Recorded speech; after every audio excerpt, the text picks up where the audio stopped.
The starting point in everything, though, is desire. Think about, what do you want? Desire. The only thing you can control, and some people are taking notes, some aren't. Some chilling, some not, okay? This is a business. The only thing you can control is your state of mind. Your state of mind can't be purchased at Walmart, though. That is the only thing you can control. Your state of mind can wipe out all self-control. So are you thinking positive things or negative things? If you're new, focus on the controllables. We about to start win week, right? If you increase your input, then you can increase your output. Double your input, double your appointments. Why not?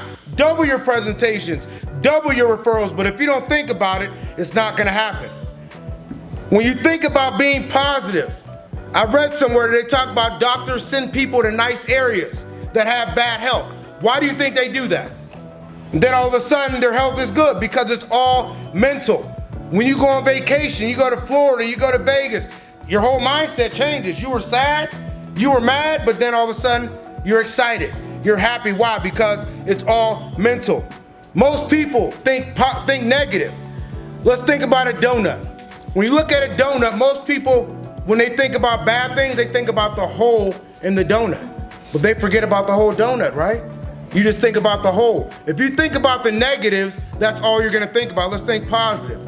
The way we judge ourselves, I always say, is the worst judge of all. How do you judge yourself? On a bad day, on a good day. You gotta be a good judge to yourself. Don't be a bad judge. If you're new, think long term. Simon once said, everyone wants the blessing, but no one wants the burden. You gotta be willing to put in that work, gang. Especially this week when everybody and all the lights are out. People ask Simon what he did when he first started. Anybody know what that answer is? Grind. How many days? 7 days a week. But people don't want to hear that. This got to be win life. When playing sports, did you want to be the first person there or the last person there? The first, right? That's what you got to think about when you're in this business, especially if you're brand new. You want to be the first person, not the last person. You see, the truth is, unless you're a brain surgeon, no one's going to die if you make a bad decision. So keep making those decisions. Keep failing forward. But what will make us great, though, I always tell people, is what? Discipline. Can you say discipline in the good times? Can you say discipline in the bad times? And in closing, gang, I will tell you, the little decisions make a big difference. The little things you do day in and day out. You might not think it, the donut pictures, the calls in the morning. Let's play for those inches this week. Think the right way this week. Big shout out, we forgot it. A guy that's been doing everything that I asked him for. He was the #1 first-year MGA over commitment, and he blew everybody out the water. So all the first-year MGAs out there, last week, Greg Rudolph blew everybody out the water and didn't get his respect. Let's give it up for Greg Rudolph one time. #1. I got one more thing. Just wanted to give Greg a shout out. But we gotta think the right way, gang. Failure isn't a failure until you don't get back up. So let's keep getting it, let's keep getting back up, and let's have a record win week this week. I appreciate everybody, thank you. Yeah, I'm a note taker, I'm note taking on people. I taught this game. Woo! Let's go. Hey, Justin gave 5 or 6 bullet points. He didn't say 1, 2, 3, 4, 5, 6, but I got 6. If you could come close, I'm gonna give you the rest of the money. Right here, boss lady. Serving.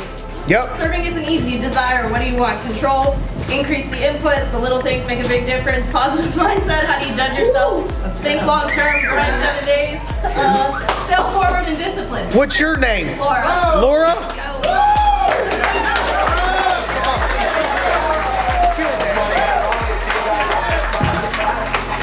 I see you.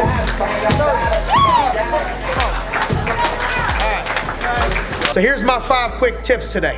Okay, #1, if I had a bouncy ball, okay, Matt, you know the kids' little bounce balls that you hit them on the wall and they bounce all over the place? If I were to let it go from here on this floor, it would probably do what? Bounce up. If I put a bunch of cushions in soft, like the bed, and I bounce it, put it like this on a bed or a bunch of cushions, what do you think will happen to it? It ain't gonna bounce up. So what happens is, understand this, that in like life, In order for you to go to where you need to go, like you have to be able to bounce off a hard shit and bounce back up. Like you ever hear Jay-Z said, every time I hit the ground, you got it again. I'm out of cash. I'll give you another one.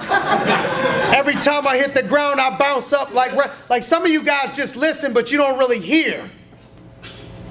You know what I'm saying? Like Coach Smith said on the video about me. Like some people listen, other people don't. Like you got to hear what they're saying. You can't just be, if you want what they have, listen and hear what they're saying. He said, every time I hit the ground ball, I quit. No, that ain't what he said. He said, every time I hit the ground, I bounce up like round ball. How about you? Every time you hit the ground, you what? Quit? Like if you're tired of starting over, quit. Stop quitting everything. It's that easy. You're going to find out the next woman, the next man, the next deal, the next issue. Everybody got issues. Every woman, every man, every deal, if you got something pretty damn solid, you got to make it work. Ain't nothing perfect out there. You got to make it happen. And so number one is when you get the wind knocked out of you, how you gonna respond? Number two, it's wonderful when the people believe in the leader. It's even more wonderful when the leader believes in the people. You got to believe in your people. Leaders, you got to believe in. Like sometimes I used to talk to people about things that when I'm telling them what I think they should do, they used to look at me like I was crazy, and now they're doing it. Like I remember talking to some people that when I first told them, look, think about doing this, think about doing that, think about you're going to be able to do this. You should be able to do 15,000, and they're like, well, it's. You have to be able to see more sometimes in people than they see in themselves. As a coach, you got to be able to elevate your people and see them for where they're going to be, not for where they are right now. Number three, we need people. Like you hear people say like they're self-made. Like I don't. You can do a lot on your own, but there ain't. You can't really be super successful if you're self-made. You can't be.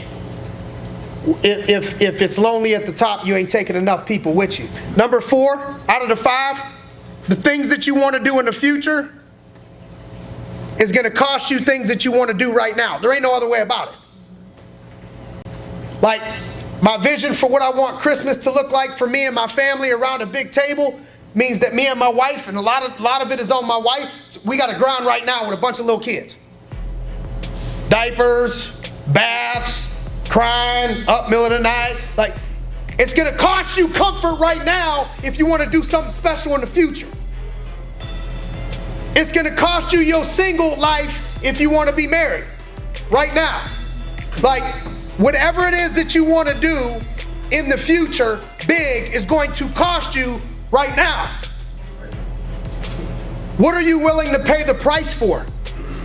If you're going to pay the price for something, if you're going to invest into something, who better to invest into than yourself? Who better to bet on than yourself?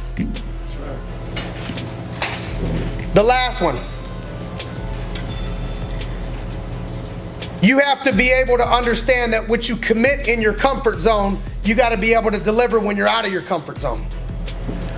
And so if you tell yourself in your comfort zone, this is what you want, understand in order to grow, you will be out of your comfort zone. If you want to grow, you must get out of your comfort zone. If you want to grow in your marriage, you must get out of your comfort zone. If you want to grow your body, you must get out of your comfort zone. If you want to grow your life, you must get out of your comfort zone. But here's the deal.